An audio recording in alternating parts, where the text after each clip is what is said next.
Hi friends, మన చెరువులో కొత్తగా నీరు వస్తుంది.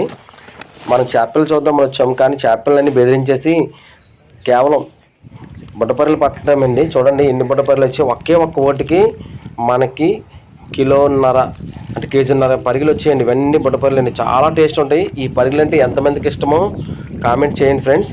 అలాగే ఒక్క ఓటికి ఇన్ని బుట్టపర్రెలు వచ్చాయి కదా, రెండో ఓటికి ఇంకా చాలా ఎక్కువ వస్తుంది ఎక్స్పెక్ట్ చేస్తాను. రెండో ఓటికి ఎన్ని వచ్చాయో తెలుసుకోవాలంటే మన ఛానల్ సబ్స్క్రైబ్ చేయండి, లైక్ చేయండి, షేర్ చేయండి.